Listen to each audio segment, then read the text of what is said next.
endometriose. Se a gente pensar no estilo de vida da maioria das pessoas, a gente já vive num ambiente que é pró-inflamatório. E quando a gente pensa no tratamento dessa mulher, tem questões hormonais, tem questões anatômicas que vão ser trabalhadas. Sim, só que acima também de tudo, ele junto com tudo, a gente tem um estilo de vida. Uma vez que a gente entendeu que você tem endometriose, a gente precisa começar a fazer um planejamento de tratamento. E aí ele vai incluir 3 coisas. E eu falo que a gente vai montando o seu tratamento até você chegar num ponto onde você não tem mais dor. Um exame normal nem sempre vai descartar endometriose. Então, o que a gente fala muito hoje, e eu vi que estão defendendo mesmo a Sociedade de Endometriose, estão falando sobre isso, que deveria já existir o diagnóstico clínico, porque antes falavam que não, a endometriose é uma doença de diagnóstico de biópsia, é diagnóstico cirúrgico ou do ultrassom e ressonância. Toda mulher aí que tem a endometriose, ela tem que passar por cirurgia ou não? Ou quando ela deve fazer aí a cirurgia? Mais um Natcast no ar. Se você já está aqui nos assistindo, já curte esse podcast, já compartilha. Se você ainda não é inscrito aqui no nosso canal, se inscrevam para vocês ficarem aí ligadinhos em todos os nossos conteúdos. E hoje vamos ter uma roda de conversa com o tema endometriose. E para estar falando um pouquinho sobre esse assunto aqui comigo no podcast, eu estou com o Dr. Marcelo Rocco, ele que é ginecologista com foco em cirurgias minimamente invasivas, endometriose e miomas. Também estou aqui com a Bárbara Oliveira Faria, ela que é nutricionista funcional integrativa, e também estou aqui com a doutora Maria Beatriz Faria, ela que é ginecologista oncológica e especialista em endometriose. Quero agradecer, né, a todos, doutor, a Bárbara, a doutora, por estar aqui, né, no podcast, para a gente falar, né, sobre esse tema endometriose aí, que a gente tem que trazer mais conhecimento e consciência aí para quem nos assiste sobre esse tema, o que que é, o que que não é, o que que é mito, né, o que que é verdade, se ter dor é normal, né, que acho que é o que as pessoas mais aí buscam, né, os profissionais em relação à questão da dor, que a gente sabe que não é normal ter dor. E para a gente iniciar, né, gostaria aí que vocês se apresentassem, falassem um pouquinho aí sobre o trabalho de vocês. A gente vai conversar aí com o Dr. Marcelo, né, começar Obrigado, a se apresentando. Obrigado ao convite, uma honra, um prazer estar aqui. É um assunto que a gente gosta muito de falar. E então, cada vez mais importante e cada vez mais em alta no cenário nacional, mundial, a gente tem ouvido falar mais de endometriose. Sim. Então, hoje eu vou trazer um pouquinho aqui da minha opinião, do meu conhecimento, da minha experiência. Espero que todos gostem e fiquem à vontade para fazer a pergunta. Sim. Acho que vai ser bastante gratificante e esclarecedor. Sim. É um assunto que a gente vem estudando cada vez mais e cada vez mais pessoas também, médicos, profissionais de todas as áreas de saúde. É um assunto que impacta muito a vida, a qualidade de vida das mulheres em geral e precisa de uma equipe multidisciplinar, ou seja, fisioterapeutas, nutricionistas, psicólogos, médicos, urologistas, ginecologistas, cirurgiões, Tudo, né, doutor? do aparelho digestivo. A gente precisa de todo mundo junto. Doutor, você sempre quis aí trabalhar nessa parte na área da saúde aí? Não, nem sempre.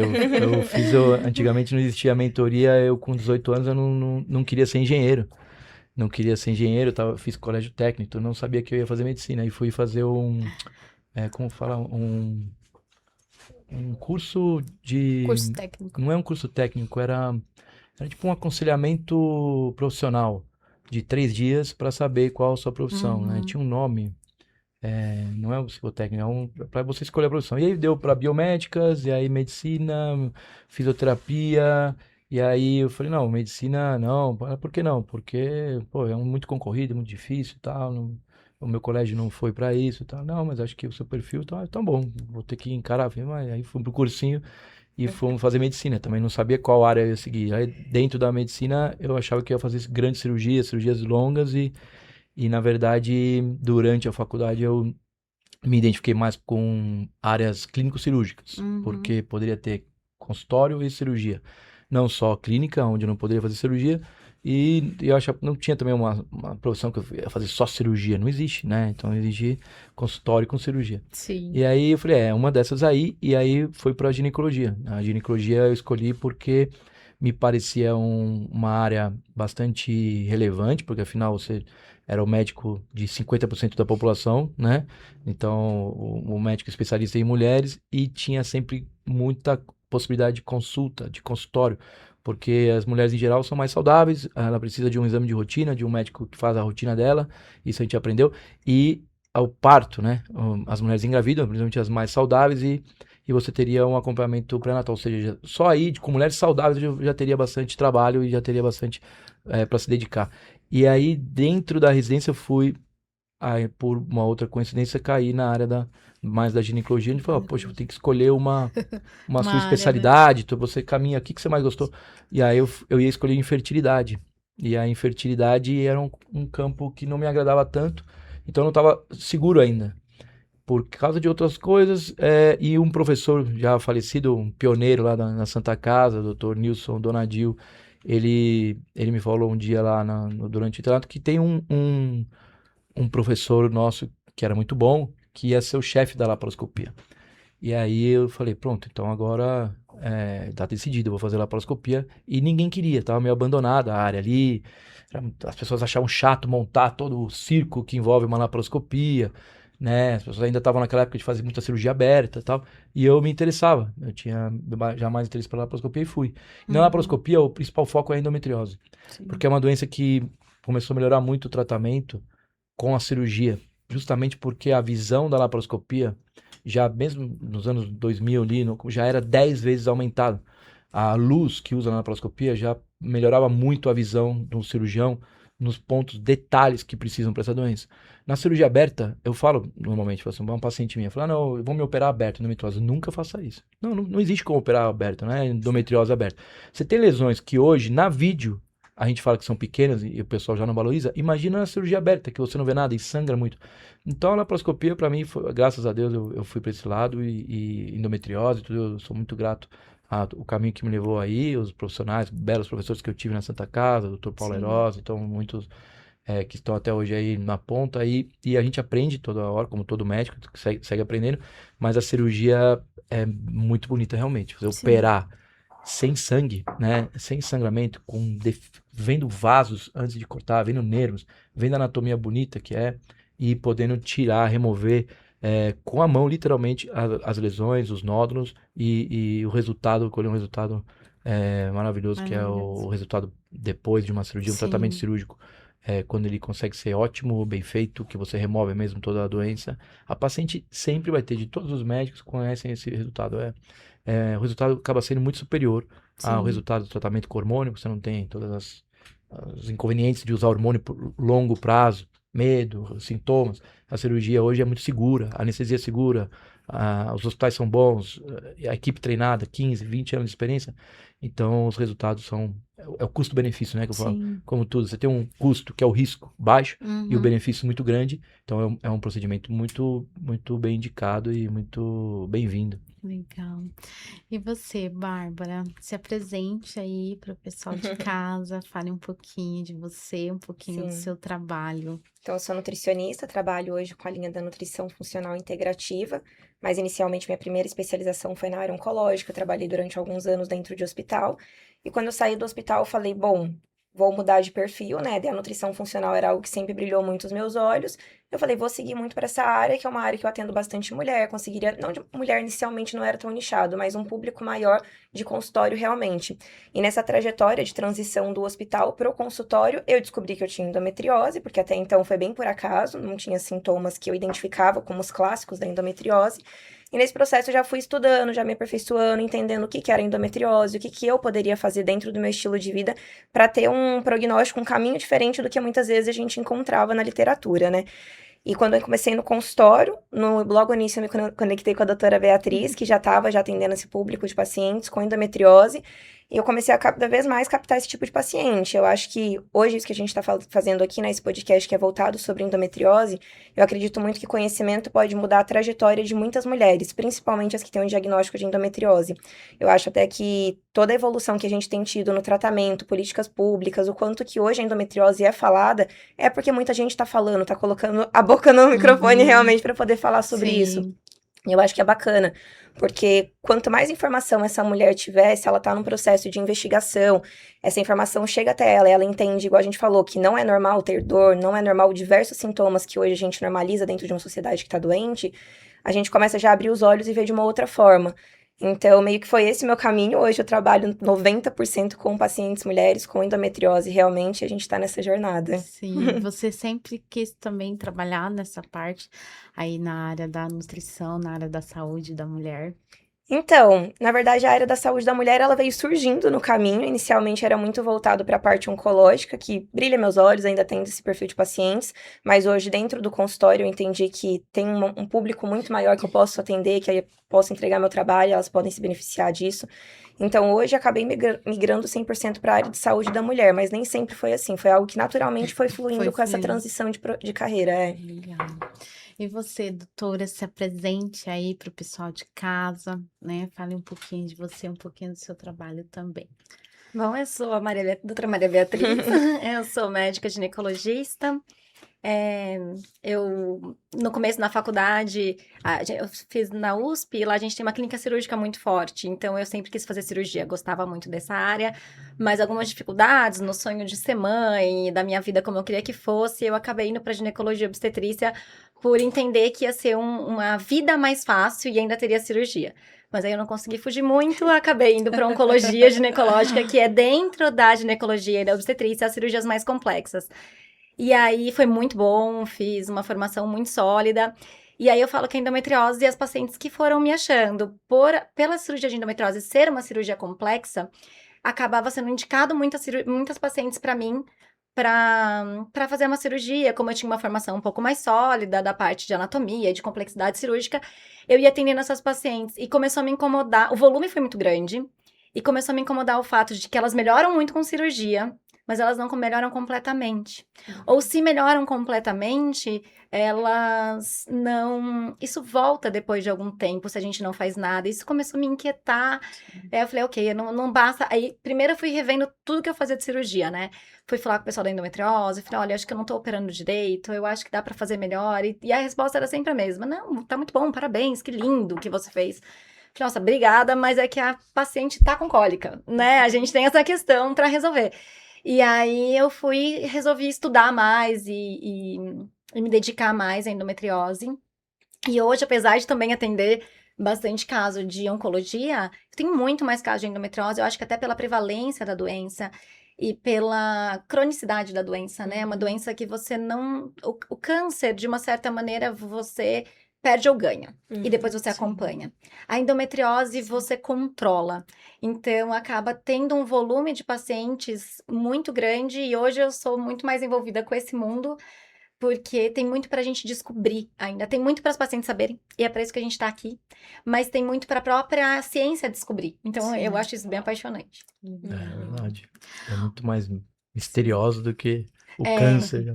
O câncer tem muito pra gente descobrir. Tem muito. Mas de alguma maneira são detalhes e tem muito que a gente já sabe. A endometriose tem muito que a gente não sabe real, né? Então é muito mais gostoso de estudar, sempre tá saindo novidade, é bem empolgante. Doutor, fala pra gente um pouquinho, né, o que é endometriose e como definir essa doença aí atualmente, né, nos dias de hoje.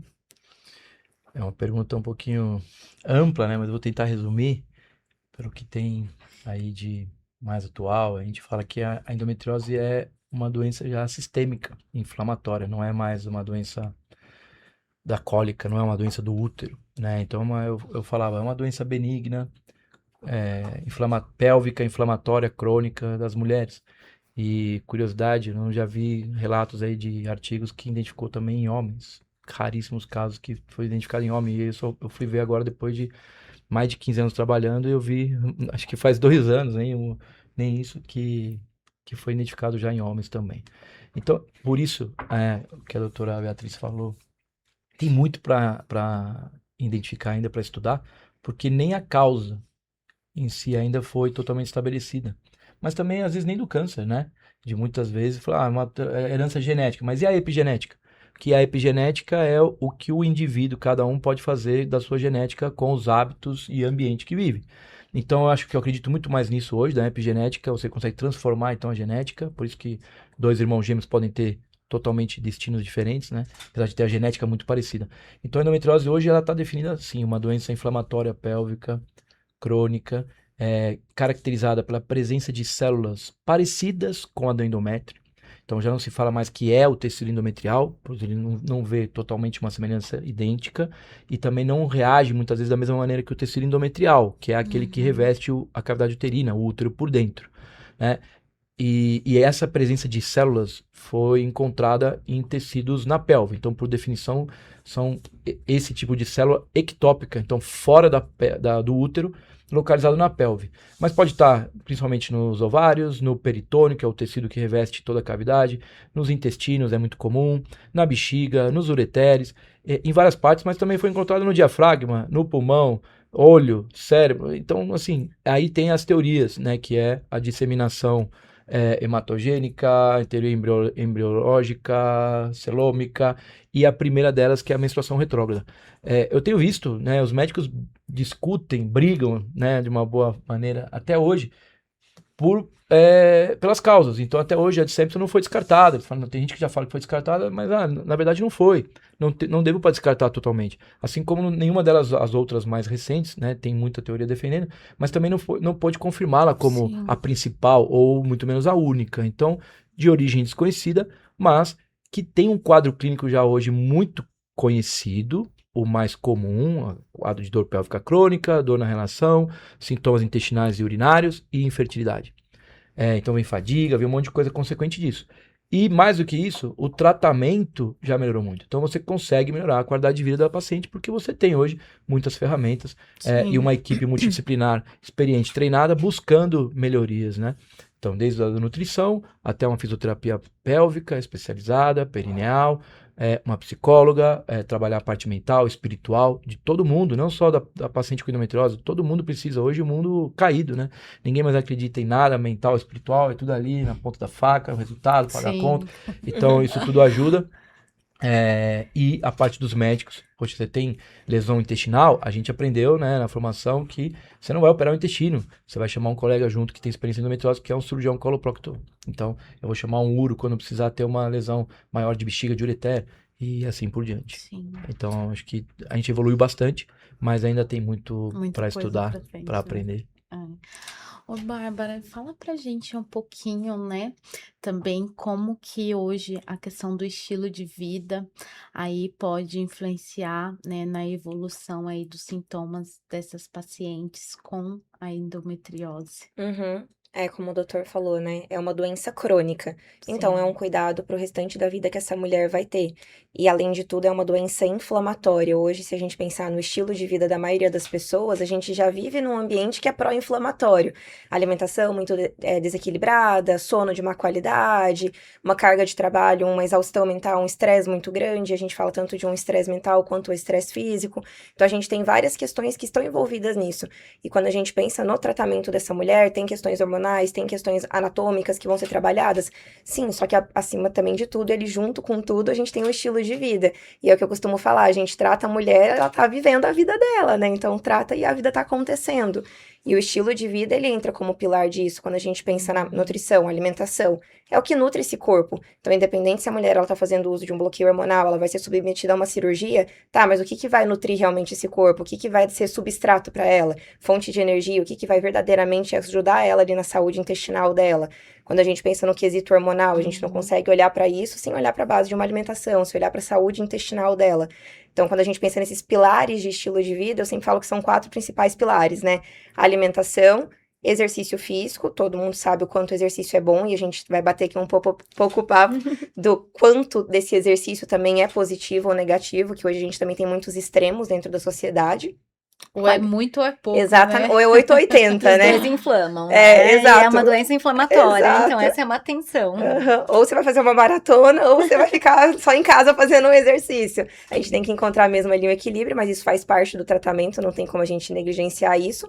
Qualidade do sono e o manejo de estresse, que a gente entra nessa parte tão mental, espiritual também que o doutor trouxe. Que eu gostei que o doutor trouxe a parte espiritual, assim. É. Eu acho que quanto mais eu cavo no mundo do ser humano, mais eu percebo a espiritualidade como algo muito renegado.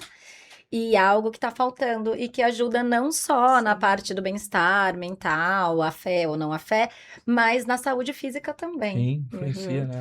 Mas as pessoas em geral não acreditam mais, né?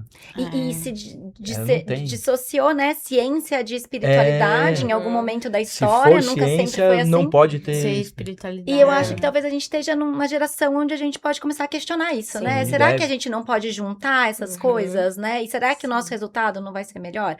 A princípio, eu acredito que sim. Eu li que os maiores cientistas antigamente eram todos, né? Todos com relacionados fé, à igreja, crentes, inclusive, sabe? né? Que tinham a espiritualidade como primeiro patamar. Depois veio a ciência. Então eles explicavam a ciência por conta, né, de um criador, de um Deus, né? E A gente não pode se aquele do perder num antigo. lugar nem em outro, né? É. Eu acho Sim. que essa é É o equilíbrio, né? Eu acho A gente que tudo na incluir vida é o tudo e equilíbrio. olhar individualmente como aquilo faz sentido, mas até a Bárbara, a gente conversa bastante, e dos 4 pilares eu sempre falo que é 5, que é a espiritualidade, né? Porque essa espiritualidade, ela tá muito... Tá precisando mesmo. Adorei que o Dr. Marcelo trouxe assim, porque é importante. Aí que eu ia te perguntar, né? Também que entra um pouquinho. Quais são aí os pilares que você trabalha para essa questão do tratamento da endometriose? Eu tento falar dos pilares, né, que... Pra organizar um pouquinho, porque é muita coisa, e aí endometriose inflamatória, e é hormônio, e é o corpo inteiro, e aí saiu do endométrio, não saiu, é confuso. O diagnóstico é confuso, é complexo. Então, uma vez que a gente entendeu que você tem endometriose, a gente precisa começar a fazer um planejamento de tratamento. E aí ele vai incluir 3 coisas. E eu falo que a gente vai montando o seu tratamento até você chegar num ponto onde você não tem mais dor. Quando você não tem mais sintomas, você não tem mais dor, a gente começa a tirar, se necessário. Por exemplo, não quero mais tomar um anticoncepcional, ou enfim, aí é a caso a caso. Então, desses pilares são a cirurgia, que é uma doença cirúrgica. A cirurgia é para todo mundo? Não. Tem pacientes que eu trato sem cirurgia, elas ficam muito bem. Tem pacientes que não precisam, mas eventualmente uma boa cirurgia feita na sua vida é de fato muito importante. É uma doença cirúrgica que melhora muito. E cada vez mais, hoje com o robô, né, a Dr. Marcelo estava falando das técnicas de visualização no robô, a gente vê assim, parece desenho, né? O 3D ali que a gente consegue, os detalhes e a precisão com que a gente consegue operar é apaixonante, né? Assim, é um brinquedo maravilhoso para quem gosta de operar. O segundo pilar é que é uma doença não só inflamatória, mas é uma doença dependente de estrogênio. Não é uma doença que se alimenta de estrogênio. É uma doença dependente de estrogênio. Isso quer dizer que se a gente controlar a ação ou a quantidade de estrogênio em você, simplesmente vai desligar essa doença. E aí que entra as pílulas, né? Que uns exageram, outros demonizam. E, na verdade, ela tem ali um papel pílula e outros métodos hormonais têm um papel muito interessante por esse controle hormonal. Né? E aí, como usar? Aí é uma gama gigante de coisas, mas esse papel do bloqueio hormonal, ele é importante. Esse seria o segundo pilar. E o terceiro pilar foi o que a gente estava discutindo, que é o da mudança de estilo de vida, onde é estresse. Manejo de estresse é muito importante, a gente estava discutindo mais cedo aqui, hoje né, eles chamam Nath? de MEV, Medicina do Estilo de Vida. Exatamente. Ah, o MEV, então botando MEV, nomes novos, né? Agora tudo vai tendo seus carimbos, né? Mas eu acho que é isso, é olhar para o sono, é olhar para a espiritualidade, para a alimentação, para o exercício físico e para a qualidade do estresse. Eu falo qualidade do estresse porque eu acho que nada irrita mais do que, essa doença é estresse. Gente, tá todo mundo estressado, sinceramente. Não dá pra gente falar, você tem que ficar zen. Aí a pessoa fala, ok, nunca vou me curar. Tô condenada, né? O estresse zero, eu acho que ninguém tem, né? Ninguém tem. Exato. Porque qualquer coisa pode gerar um estresse, um pico pequeno ou máximo. Como você lida E se você não tiver problema, seu cérebro vai gerar um estresse do nada, né? Então, assim, somos assim. Agora, manejar isso e equilibrar isso É uma das coisas que eu vejo com mais bons olhos nas Uhum. pacientes, assim. Eu acho que isso é a mudança de chave mais importante. É. Então, Uhum. são esses os 3 pilares, né? E por onde a gente começa? Tem paciente que a gente começa pela cirurgia, tem paciente que quer engravidar, a gente não vai dar um hormônio pra Uhum. bloquear. Tem Perfeito. paciente que a gente começa pela mudança de estilo de vida. E isso depende muito mais dos seus de você do que dos seus exames. Uhum. Então, depende do seu momento de vida, as suas expectativas, os seus receios, as suas possibilidades, Uhum. do que necessariamente os exames. Né? Os exames, nesse caso da endometriose, eles são Uhum. realmente bem secundários. Tem sua Sim. importância, mas a gente tem que olhar pra você. E aí, como eu estava comentando, né? Consultas É. que demoram 1h30, 2, e não a tem primeira jeito. consulta demora. Exato. Demora, É. demora. É pra entender, né? Eu acho que primeiro precisa entender Tem muita coisa pra tudo, né? perguntar, e você tem que o escutar com calma, Uhum. deixar a paciente falar e perguntar para ela falar mais. E realmente, o exame vai por último. Então, em alguns casos, o exame pode ser muito importante. Sim. A endometriose é tão complexa que ela tem um espectro, eu falo, que pode confundir, e esse é o problema que eu falei, o problema confunde muitas vezes os médicos aí que às vezes tem pouca experiência, porque ele pensa assim, o exame tem pouca doença ou nenhuma, essa dor dela não pode ser para endometriose, deve ser outra coisa. Não. Não funciona assim. É. Sim. Tem paciente que tem muita doença, e ela chega para você e não tem muita doença no exame, Uhum. então mostrou uma lesão intestinal grande, ela tem um nódulo na vagina grande, ela engravidou, ela nunca teve cólica, ela não tem dor na relação e ela tá aí querendo uma segunda opinião porque querem operá-la Uhum. e ela Uma não quer cirurgia que operar. vai ser bem complexa, Uma cirurgia com complexa. riscos. Então assim, claro que isso não é a regra, Uhum. isso é uma exceção, Paciente, né? Pro mas ela paciente. paciente ela tá aí. Então essa paciente às vezes descobriu que tinha endometriose por um acaso, fez um exame para outra coisa e viram lá uma ressonância, um nódulo, começaram a ver, nossa, mas você tem endometriose? Aí ela já pensa pela cultura, não doutor, não pode ser endometriose, porque eu engravidei sem problema. É. Já tive 3 filhos e Sim. eu não tenho dor, nunca tive cólica, não deve ser endometriose. Endometriose é aquela que não engravida, né? Não é aquela que dá cólica. Então, assim, é aquela coisa que a medicina não é assim, a Sim. medicina não é exata, todo mundo fala, mas as pessoas esquecem disso. É. Sim. Ô, doutor, e aí você falou, né, dessa questão, nesse caso foi uma endometriose silenciosa? Existe a endometriose silenciosa? Então, essa é uma pergunta interessante, porque ela cabe, pelo menos, acho que 2 interpretações, e por isso que ficou aí um pouco famosa. Uhum. Porque o que queriam dizer com endometriose silenciosa? É justamente para dar voz às mulheres com endometriose. Essa foi a minha primeira impressão. Sim. Então, a endometriose é uma doença silenciosa, porque cólica é de mulher, cólica é normal. Esse maior estigma do problema é isso, Uhum. né? Toda mulher tem cólica. E a gente, de fato, acreditava, né, na faculdade.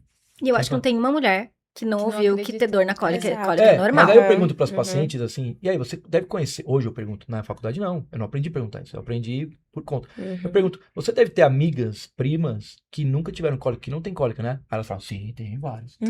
Eu falo assim, então, e aí você acha que você foi a azarada e que tem cólica sempre, forte, e elas sortudas. Por que Que ela não também não sente tem dor. cólica, já que é de mulher? Elas não são mulheres. Sim. Então, na verdade, aí a gente começa a ver que, e é muito mais do que 10, 12% que falam que é endometriose a prevalência. Não é, porque 10, 12% é o que estão diagnosticadas. Uhum. E essas que estão andando por aí e não tem Não cólica, sabem, né? É. e não sabem que tem endometriose, e aquelas que têm um pouco de cólica, estão investigando, mas um monte de exame deu normal, e já afastaram para ela, e ela tem certeza que ela não tem. E sabe o que ela fala? Uhum. Por que ela não tem? Porque eu o meu fiz o exame veio exame. normal. Eu É. fiz exame, doutor, já fiz Veio ressonância normal. e veio normal. Então eu não tenho endometriose. Ou seja, não é culpa dela. É culpa do médico que recebeu o exame e falou, ó, tá vendo? Seu exame veio normal. Você não tem endometriose. Pode ficar tranquila.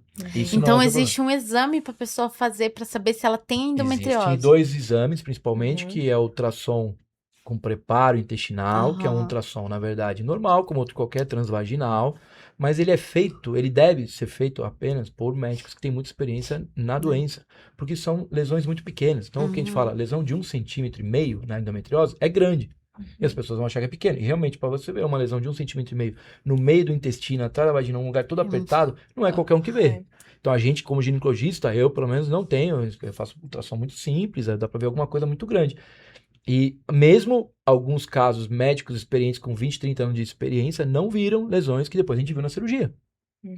Então, Pelo próprio método, né? O Pelo método método. tem Sim. limitações, às vezes não é que foi mal exato, feito. o método O ultrassom, método tem limitações. ele é operador né? dependente, a gente fala. Então depende da técnica ali, Uhum. depende do preparo intestinal que a Exato. paciente fez, depende da anatomia dela, depende, né, de muitos Muitos fatores. ICs, né? Já a ressonância, muito cis. E já a ressonância, ela tem hoje uma tecnologia de corte de 3 milímetros, máquina poderosa, mas também vai depender de uma pessoa, um médico radiologista treinado com experiência em ler imagens, fotos e figuras de pelve feminina e caçar e construir ali e fazer um laudo bem feito. Então, não é todo lugar que tem, na verdade, poucos lugares tem. Mas a ressonância não necessariamente é melhor que o ultrassom. Exato. Né? Os estudos mostram Isso que eles é são outra muito coisa. equivalentes. Os dois têm limitações, especialmente para endometriose, que ela pode ser grande, mas ela é fininha. Então, ela é como se encapasse tudo. E aí, aquilo não aparece no exame. Tem alguns tipos de lesão que são melhores no ultrassom, de ver. Intestinal. Outros, intestinal melhor no ultrassom, diafragmática melhor, e abdômen superior como um todo vai ser melhor na ressonância. E eu brinco assim, deixa isso com o seu médico, né? Essa é muito mínimo. O que eu acho que a população em geral tem que entender é que existe sim um exame, dois exames, existem exames, mas ele não é como um exame, por exemplo, para HIV. Positivo ou negativo, exato. e tá simples. Ele E o não problema é a gente vê depois. Preciso, Não 100%. é preciso. Ele não pode descartar. Até o que eu fiz recentemente, até eu falei, um exame normal não pode, nem sempre vai descartar endometriose. Não é porque ele veio normal, um exame de imagem. Então, o que a gente fala muito hoje, e eu vi que estão defendendo mesmo a Sociedade de Endometriose, estão falando sobre isso, que deveria já existir o diagnóstico clínico, porque antes falavam que não, a endometriose é uma doença de diagnóstico de biópsia, é diagnóstico cirúrgico ou do ultrassom e ressonância. Principalmente para os médicos, de outras especialidades, não só os ginecologistas, e eu explico para os pacientes assim, né? Se você tem como explicar, quando ela falou o que é a doença inflamatória, tal, e quais são os 4 pilares, a gente falou de pilares para tratamento, né? Mas eu falo muito do pilar para diagnóstico. Então, eu vi também um grande cirurgião na área de endometriose, que também é cirurgião oncológico, e ele falava assim, entre os 4 P's dos pilares. Então, 4 D's, desculpa. D, dispareunia, o primeiro D, dor pélvica crônica, que é a dismenorreia, então é a cólica menstrual mais famoso, quadro de dor pélvica crônica, cólica menstrual importante, é o quadro mais famoso, típico, esse é clássico. Clássico. O segundo D, dispareunia de profundidade, então a dor na relação, principalmente na profundidade do canal vaginal. O terceiro D, que engloba mais sintomas, é a disquesia. Disquesia, então, a alteração do trato digestivo, o urinário, mas principalmente no período perimenstrual. Então, aí eu comecei a perguntar depois disso para as pacientes, você, por acaso, no período menstrual muda o seu... Muito comum mulher ter intestino preso, né? E aí você fala, perto da menstruação muda o seu intestino? Por acaso fica mais preso ou fica mais solto e até com diarreia? A maioria fala o quê? Solto e diarreia.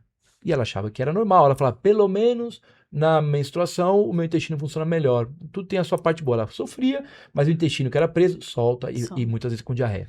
Isso a gente fala que é da endometriose. O endobele, a barriga estufada, barriga de endometriose. Do inglês, a barriga estufa, distende, a mulher magrinha, ela fala, minha barriga com dor, e a barriga sim. Parecendo grávida. No período perimenstrual. Eu fico desse jeito. Isso é o terceiro D. É o que a gente falou, no final a gente vai... Ai, Nath! E no quarto D, muitas não conhecem ainda, porque é o D de dificuldade para engravidar. Então Eu seria já tive a infertilidade. Uma vez eu fui no médico, fui no endocrinologista, né? E eu tava no meu período menstrual. Ai, gente, foi a vergonha pra ele, né? Porque ele olhou assim pra mim, ele nem já falou assim, nossa, você tá grávida. Eu falei, não, doutora, eu só tô no meu período menstrual. Porque assim, eu fico muito inchada, parece que eu tô realmente grávida. Aí você junta, por exemplo, não existe o critério de falar, se você tiver 2 desses 4, é endometriose ou não.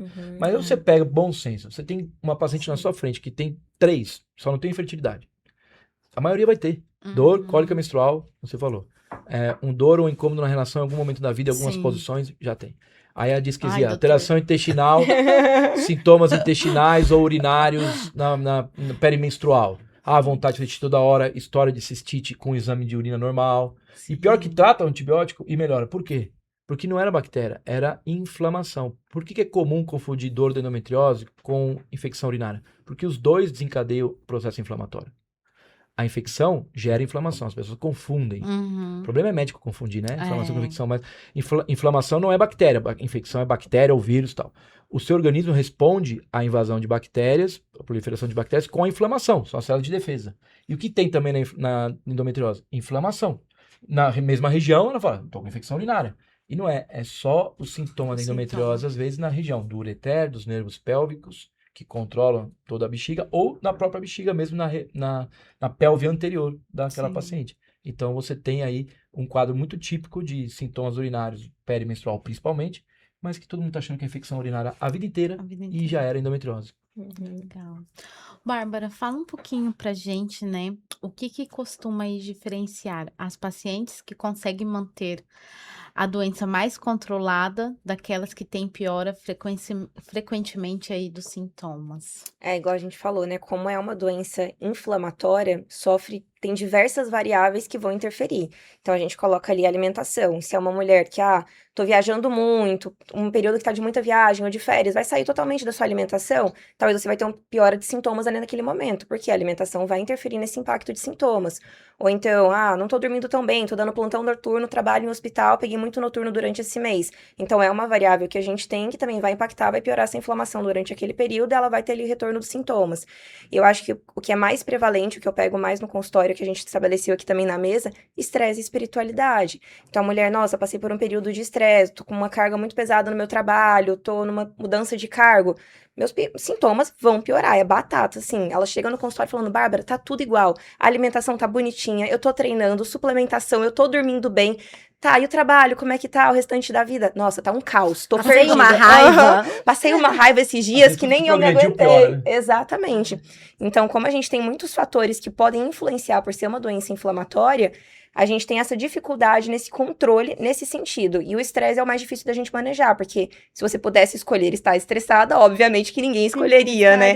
Então é o mais difícil da gente controlar. Por isso que eu acho que é o que mais diferencia talvez uma mulher de que consegue controlar bem versus uma que não tanto. Eu vejo que hoje outro pilar também muito importante é tanto o autoconhecimento dessa mulher. Então, eu falo que o tratamento da mulher com endometriose é uma jornada de autoconhecimento. Ela vai conhecendo o corpo dela, ela já vai entendendo, nossa, isso piora pra mim, isso não é legal. Nossa, eu tenho que mudar tal objetivo, tenho que fazer diferente dessa forma.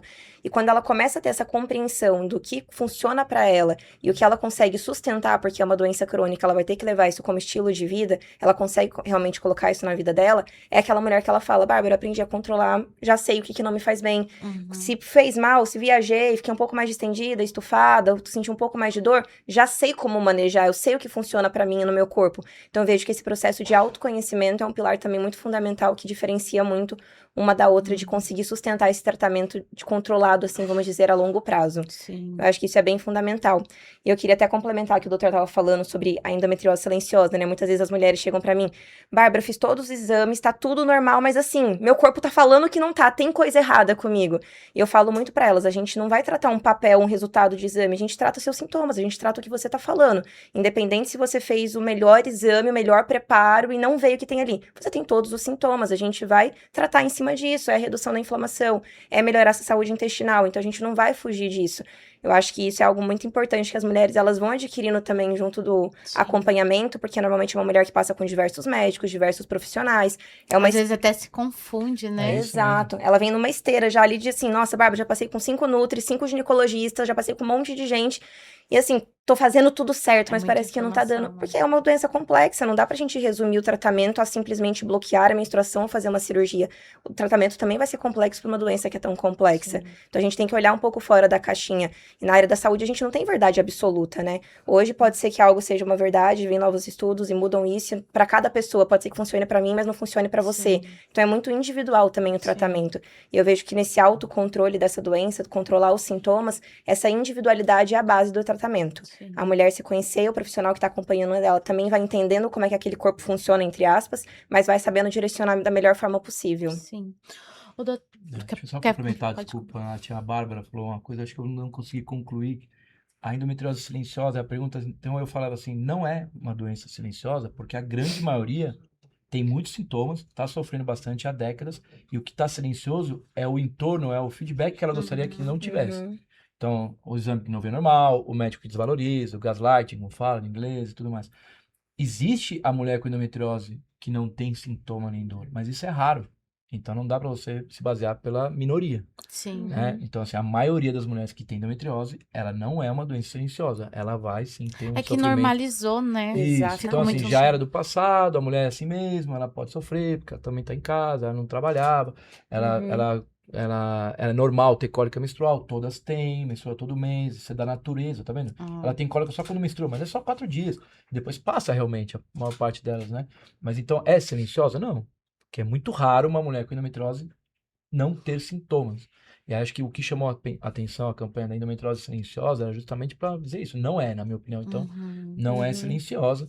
O que tem é o O silêncio contrário é muito do... mais comum. A paciente que tem Exato. sintomas e não Isso. consegue fechar o diagnóstico de uma maneira Isso. pouco O invasiva silêncio e é ela é o... desmerecida, esse é o né? silêncio. Cronicamente. E essa coisa de passar em muitos profissionais. Eu tava falando de 7 uma a- paciente que chegou 7 ontem, a né? 10 anos, né? Muito traumatizada, de profissionais, assim, renomados e muito bons, inclusive. Sim. Mas muitas vezes o jeito da abordagem, é o medo ou a negligência. É muito difícil a trajetória da mulher com endometriose. Ela é dura hoje em dia ainda. Não, então, ainda hoje em dia, eu falo assim, leva 7 a 10 anos para confirmar um diagnóstico. Porque as pessoas, em geral, a maior parte, eu acredito, que está esperando vir um exame, como muitos médicos esperam vir um exame. Apendicite, tem que estar escrito apendicite para você operar, né? E não, se você está fazendo uma bobagem, muitas vezes não vai aparecer o apêndice na tomografia. E todo mundo pede tomografia com a dor abdominal. Então, as pessoas estão esperando aparecer endometriose na ressonância. Sim. E muitas não vai aparecer. Você tem que ter coragem para afirmar o diagnóstico que ela tem, pelo diagnóstico clínico, um quadro clínico típico. Por que você não pode, como médico, como nutricionista, como profissional da saúde, falar que essa paciente tem endometriose? Porque o exame não mostrou? Então você está tratando o papel. Sim. Ô, doutora, toda mulher aí que tem a endometriose, ela tem que passar por cirurgia ou não? Ou quando ela deve fazer aí a cirurgia? Essa é uma pergunta muito interessante, porque eu vejo, assim, dois perfis bem distintos de pacientes que chegam aqui, tá louca pra operar. Ela vem, se você falar que ela não quer operar, ela vai ficar muito frustrada. Já tomou Porque todos os hormônios. Né? A fé dela tá naquilo, É. entendeu? Ela vai operar e ela vai melhorar, e a gente tem que, calma, né? Vamos ver aqui as nossas possibilidades, as nossas probabilidades. E a paciente que não quer operar de jeito nenhum, como se operar também fosse a derrota da mudança do estilo de vida dela. Então, eu acho que é interessante que a gente caminhe aí com um pouco mais de racionalidade, né? É uma doença cirúrgica. O benefício da cirurgia para os sintomas, tanto para a infertilidade como todas as dores associadas, é muito grande. Eu diria que de todos os sintomas, o principal é dor na relação. Aquela dor quando Que a bate lá no cirurgia fundo. resolve, né? A Só cirurgia cirurgia resolve. resolve, né? É o mais difícil da gente resolver Porque sem o remédio cirurgia. não consegue. Raramente, né? Tem umas tentativas, remédios novos saindo e assim, é raro. A maioria, se tem essa dor, principalmente quando a gente palpa nódulo, vai acabar em cirurgia. Quando fazer? Eu acho que depende muito. Eu gosto de começar com mudança de estilo de vida. E aí, se possível, algum bloqueio hormonal. Isso é muito, muito para cada paciente, a forma de fazer. Pra gente dar uma melhora inicial, eu gosto muito de desinflamar essa paciente antes, porque eu percebo que a trajetória cirúrgica é mais fácil. Sim. Então, a cirurgia em si talvez não mude tanto, mas o pós-operatório, esse intestino não vai estufar tanto. Toda a experiência com a cirurgia, a recuperação cirúrgica vai ser muito mais fácil quando a gente começou um tratamento antes. Quando a gente opera de cara. Quando a paciente está muito tendenciosa a isso, acho que a gente tem que levar isso em consideração, né? Quando para ela é aquilo que ela está procurando já há muito tempo, há muitos médicos e há anos. Mas principalmente quando há um risco a algum órgão, um risco à vida. Então, uma lesão intestinal que vai entupir seu intestino e que não é a maioria. É muito raro. É muito raro, existe, mas não é o mais comum. Lesões periureterais, ou seja, perto do ureter, que é o canalzinho que leva o xixi do rim para a bexiga, porque a gente pode perder um rim nessa, e ali já é diferente, rapidamente aquilo obstrui e a gente acaba tendo uma repercussão renal. E outras lesões em apêndice, lesão em intestino delgado, né, intestino mais fino, lesão fora do comum, endometriomas muito grandes que possam torcer, fazer você perder seu ovário, a gente sabe que pode haver uma dificuldade para engravidar, a gente quer preservar os ovários na sua plena função. Então, essas são as indicações médicas de operar. Fora isso, a princípio, eu começar com autoconhecimento, né? Adorei essa, realmente, a endometriose é o chamado para o autoconhecimento. E a gente começar desinflamando, mudando o seu estilo de vida com gentileza, sem ir com toda a sede ao pote, sem fazer disso uma guerra. Sem fazer disso uma guerra, porque as pessoas fazem e pioram. De preferência, algum tipo de bloqueio hormonal, se for cabível. E aí, depois de 6 meses, a gente reavalia. Melhorou? E melhorou, gente, sarou. Eu não sinto mais nada. A gente não opera. Eu sinto alguma coisa? A gente vai ver. Vamos investir um pouquinho mais em mudança de estilo de vida, porque a gente percebe algumas oportunidades. Ou não, acho que a gente chegou quase no nosso máximo e vamos para a cirurgia. Esse seria o tratamento Ideal. ideal Uhum. para os pacientes com endometriose. Sim. Você falou do bloqueio, né, hormonal, aí eu quero perguntar para a Bárbara, né?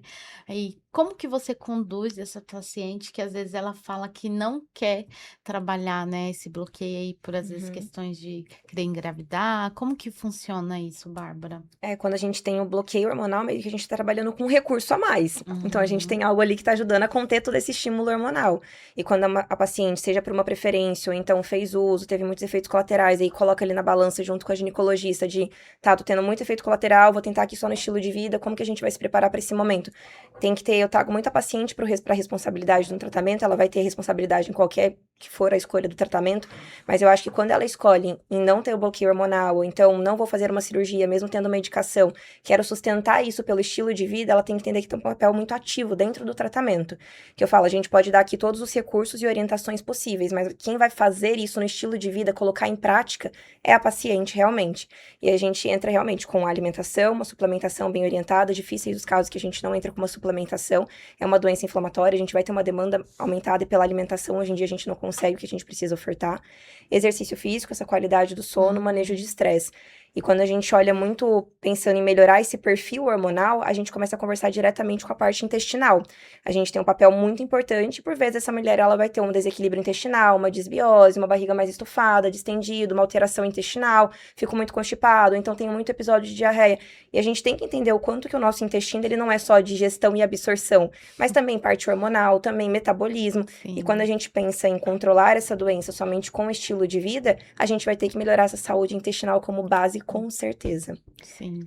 Fazer um adendo que, assim, se o que você quer com o seu tratamento é tirar um anticoncepcional ou qualquer tipo de bloqueio hormonal, o intestino é seu grande aliado. Exato. Porque o seu corpo percebe essa ação estrogênica aumentada e ele faz com que você excrete isso, né? Pela bile, enfim. Só que o intestino inflamado reabsorve esse estrogênio e você fica sempre nesse ciclo vicioso. Se o seu intestino tá saudável, você consegue excluir esse estrogênio a um ponto onde a função estrogênica, não só a quantidade, que é o que dá lá no exame de sangue, vai ser o ideal para você. Então, tem vários trabalhos mostrando isso. Então, eu falo, o intestino, quando a paciente chega, ele tá trabalhando contra. Quando a gente põe ele para trabalhar a favor, é a hora que a gente começa, eu falo que é descalonar, né? Então, agora vamos tentar ficar sem pílula, aí fica bem. Vamos tentar ficar sem uma coisa, sem outra. Vamos voltar o leite, que não consegue tomar porque inflamava demais. Então, o intestino inflamado não consegue ter leite, pelo lugar onde fica a lactase no intestino. O intestino inflamado, o intestino careca, que não vai ter leite. Eu só de ver o leite já passo mal. Já tá passando mal. E não é só você. E eu amo Exato. leite, gente. Mas aí que é um ponto que eu falo, ficou muito importante a gente discutir a nutrição agora, por conta disso. Porque o intestino é parte fundamental, principalmente para a endometriose. Porque ele está lá onde está também as lesões principais. Então, a inflamação crônica mais ativa é ali na pelve, onde está todo o intestino. Então, como melhorar o intestino? O que aí é que tá, né? Eu comecei a ler muito o que é carne, o que é leite. E aí hoje eu falo para o paciente, ó, primeiro, leite que você compra na caixinha desnatado, não é leite, é um produto alimentício, aquilo lá não tem nada de leite. Já pasteurizou, tirou o leite vivo, que eram as bactérias boas, probióticas, né? Antigamente, o leite cru que proibiram. Tiraram a gordura saturada boa, que era a origem animal, que era boa. Então você tá tomando leite para quê, aquele leite? Eu acho Zero que lactose. Só é branco. A única Zero coisa lactose. E ainda tira... Zero lactose. Zero lactose e ainda passa mal. Aquilo lá não é leite, entendeu? Aquilo lá não é leite. Você tá tomando ali um monte de aditivo, químico, entre todos os outros. Então eu falo hoje, você quer ser saudável, melhorar? Isso é a minha opinião, né? Eu tô indo mais pra esse lado, que tem gente que vai achar que é muito radical. Eu falo assim, pega você e a sua família e não vá mais em supermercados, não pise mais. Tudo que você vai comprar, você vai numa feira, porque não tem desculpa, em São Paulo tem feira, toda a esquina. Então você vai numa feira, quem tem mais longe vai, uma vez por semana, vai um pouquinho mais longe, compra tudo que você precisa na feira e em açougue. Sim. Você não precisa ir pro supermercado para nada. Aí você não tá comendo produtos industrializados, que veio depois dos anos, né, 1900. Os então, disruptores endógenos, tinha. né? Os disruptores endógenos disruptor todo endógeno. outro E capítulo aí que pode parece ser muito causa promissor. da endometriose em muitas mulheres. Causa de inflamação e não só E de pior. endometriose, todas as doenças inflamatórias. Exatamente. Enxaqueca, Lipedema. lipedema, que tá Lipedema. super na moda agora de falar e atrapalha muito a vida das mulheres, Exato. fibromialgia, entre outras doenças inflamatórias, E é como isso. cânceres, que vêm de Exato, doenças câncer, inflamatórias. Então, Que é a epigenética. Então ele pode ter epigenética genética. é estilo de vida, né? É o que você faz a sua Então, eu genética. falo, por que a gente não junta? Todo mundo fala assim, escuta, pessoal, com certeza o que mais está ferrando a sociedade é a modernidade. Porque antes, se olhar para trás, na época do nosso bisavô, não tinha tudo isso de doença crônica. Você pode falar que melhorou a medicina em várias coisas, mas nisso então piorou. Uhum. Como que piorou? O que veio de tão diferente? O produto industrializado, não tenha dúvida. Hoje todo mundo acha normal o cereal, tudo é industrializado na nossa mão. E aí você entra com suplementos e vitaminas e um monte de coisa, mas ainda quer melhorar, Sim. sem mudar um pouco mais radical. Volta pelo menos 6 meses de tentativa a comer coisas só como veio da natureza. Como eu falava, descascar mais, desembalar menos. Não compre Hoje o mais nada pessoal compra embalado. tudo já, É. vamos se dizer, o repolho já cortado, que é mais fácil. As frutas, tudo. E muito vá. dos repolhos, muito dos brócolis, também é feito pelo homem. Tudo cruzamento ali cheio de coisa feito pelo homem. Então você tem que começar. Aí, mas eu vou ter que comer tudo orgânico? Mas você quer comer saudável? É você pegar do sítio, não é do supermercado, é um açougue mesmo com carne fresca e não aquelas embaladas, maturadas do Sim. supermercado. Então, eu acho que é uma tentativa. É um uma caminho nova assim, mas tentativa. eu acredito muito mais numa linha mais flexível, assim, junto com as pacientes, que a gente não precisa ir tanto por um extremo, porque senão a gente gera muito estresse em cima dessa mulher de moldar esse estilo de vida. Eu falo que a gente não precisa ficar dificultando tanto esse processo. A gente consegue fazer isso de forma natural, ela incluindo na rotina dela, no dia a dia. Tem que ser gradual, Uma né? alimentação, gradualmente, É exato. a história que a gente tava falando no começo, que é a doença da mulher guerreira. Não sei se vocês estavam ouvindo, eu tava Uhum. conversando com a Nath, né? Quando eu penso assim, na parte psicossomática, que eu Uhum. amo também de abordar, é a doença da mulher guerreira. E aí, essa mulher, ela gosta de guerra. Se você der Eu dou conta essa de função tudo, pra ela, eu vou ela vai fazer. mapear todos os açougues, todas as feiras. Aham. E ela vai e talvez ela não melhore pelo estresse e energia que ela coloca naquilo. Exato. Então é uma coisa que a gente conversa muito, eu e a Bárbara, e a gente tem visto resultados Sim. de assim, você vai da maneira mais leve que você conseguir. Tá tendo que se esforçar, então não é Sim. esse o caminho. Ah, mas não é bom comer é bom, É. mas pra você vai ser ruim pela forma ela como tá isso está Sim. se dando na sua vida. Então aí vem toda a complexidade. E aí a gente exato. sai da endometriose, né? É o doente, é o ser humano, é a Sim. mulher. A mentalidade. Muito preocupada Exato. com tudo, Sim. né? E amanhã, e como eu vou entregar, e agora, né? Então a preocupação não é Exatamente. bem-vinda, né? Quando a gente fala assim de estilo de vida, na verdade a gente não tá falando de nenhum bicho de 7 cabeças. A gente tá falando que qualquer mulher e qualquer pessoa aqui nessa mesa se Consegue. beneficiaria. Deveria fazer, não tem nada a ver com Exato. endometriose. Sim. Né? É porque hoje a gente tem uma visão muito distorcida do que é comer saudável. Sim. Então hoje se você coloca ali um prato de salada, nossa, tá de dieta, né? Já vai com esse julgamento. Mas não, tô comendo ok, aqui tá tudo bem, tudo normal. Então eu vejo que esse processo, quanto mais gradativo ele é junto com a mulher, mais fácil ela Sim. consegue colocar isso no estilo de vida dela. Normalmente é aquela mulher que melhor vai sustentar esse tratamento a longo prazo, controlar bem os sintomas. Então, não precisa ser um fardo pesado. Acho que já tem muitos outros fardos. Então, o objetivo do estilo de vida é aliviar um pouco. A gente entra com alguns É igual recursos para atividade ajudar física isso. também. Atividade Igual exercício físico, exato. Poxa, é muito difícil alguém que consegue fazer todo dia, ainda mais de uma hora para outra. Começa gradual. Né? Deixar de ser sedentário aos poucos. Falo, começa um dia na semana. Isso, 15 minutos, não Já precisa é ser muito uma diferente hora. de nenhum. É. Depois a Aí gente é aumenta. um dia na semana, pelo menos, mas depois começa Isso. eu falo, 15 minutos de É. caminhada. Você não pode fazer Exato. 15 minutos de caminhada. Eu falo, mas eu tenho que sair, faço em volta da mesa do jantar. Aham. Entendeu? 15 minutos, Sim. acorde um pouquinho mais cedo e... É isso. O feito é melhor que o perfeito não feito. Então, assim, É. pequenos passos, Quando eu aquela consegui construção 15, eu pequena. fiz 10. Beleza. Eu não fui uma hora Ótimo. pra academia, mas eu fui 20 minutos. Eu fiz a Perfeito. esteira só e voltei porque eu atrasei. Tudo bem, melhor que nada. Legal. E isso vai fazendo hábitos, né? Sim. Sim. Uhum. Gente, pra gente encerrar, né, eu gostaria aí que vocês falassem pra mim, hoje, quais são, assim, os maiores desafios em vocês falar sobre a endometriose, tanto para os pacientes, né, de vocês, mas também trazer essa consciência para quem segue vocês, né, na rede social, que hoje é um meio da gente, né, levar aí também o conhecimento e a consciência para as pessoas. Bom, eu diria que, a começar pelo conceito muito importante na medicina, que a medicina não é os exames como os jovens aprendem na faculdade hoje, que tudo é exame para se defender. Então, eu peço um exame para dispensar um paciente do pronto-socorro para dizendo que o exame está normal. O exame está normal, ó, você não tem nada. Então, ele fica tranquilo que dispensou um paciente do plantão dele e o exame validou. Então, ele não tem preocupação. E não leve isso para o consultório, porque a pior maneira de fazer medicina é achar que medicina é o exame. E a endometriose está pecando muito por conta disso. Então, todo mundo aprendeu que é pedir ultrassom, pedir a ressonância de pelve, com preparo e tudo mais, mas vê o exame normal, fala, então, tá vendo, ó, não é endometriose. E se a paciente tem o quadro clínico típico, então a mulher hoje, ela fala, doutor, por favor, peça o exame, porque eu tenho o quadro clínico que estão me falando, e você nunca me pediu, ele tem que pedir, não, você fez ultrassom simples, nem, pô. Aí ele vai lá e pede ultrassom com preparo especializado e vem sinais de endometriose ainda que pequenos. Então, valorizar a anamnese, escuta ativa da paciente, todos os sintomas. Então pergunte desde a cólica, dores na relação, tudo mais, intestino, sistema urinário e se é fertilidade ou não, é o que menos você vai usar. O objetivo do tratamento da endometriose é melhorar a qualidade de vida daquela mulher. Sim. Se você não tem qualidade de vida para melhorar, se você não tem fertilidade para melhorar, você não precisa tratar. A paciente é assintomática, são as raras que é silenciosa. Mas a grande maioria vai ter uma qualidade de vida para melhorar. Então você pode ajudar a qualidade de vida dela de várias maneiras. As ferramentas, quanto mais você conseguir usar ferramentas diferentes, mais você vai conseguir ajudá-la. E você não deveria esperar vir escrito na ressonância, no ultrassom endometriose. Porque se você tiver o quadro típico, você tem que considerar que essa paciente tem endometriose. Sim. Claro, você tem que descartar outros problemas que são facilmente descartados, né? Você fala que é intestino irritável. E cadê o substrato para intestino irritável? A endometriose já tem. Sim. Então, falando, não é endometriose, é intestino irritável. Bom, pergunta direitinho que você vai ver que é endometriose. Sim. Em muitos casos. E qual que é a sua rede social, doutor, para o pessoal te seguir? Também doutor- quiser entrar em contato. Dr. Marcelo Rocco, DR, Marcelo, 2 L's, Rocco, 2 C's, ponto endometriose. Legal. E para você, Bárbara, qual que é, assim, o seu maior desafio em trazer essa consciência, né, para os seus pacientes e também para quem te acompanha sobre, né, a endometriose? Hoje o que eu mais falo, e até com as pacientes também, é pra gente tirar a ideia de que endometriose é uma doença ginecológica ou somente hormonal, ou que o bloqueio hormonal vai fazer tudo sozinho, ou que a cirurgia resolveu a bola toda. Não, estilo de vida importa, faz parte do tratamento. Não, mesmo que você escolha o bloqueio hormonal, estilo de vida vai estar junto. Vai fazer uma cirurgia, você pode entrar muito melhor para essa cirurgia, recuperação no pós-operatório também.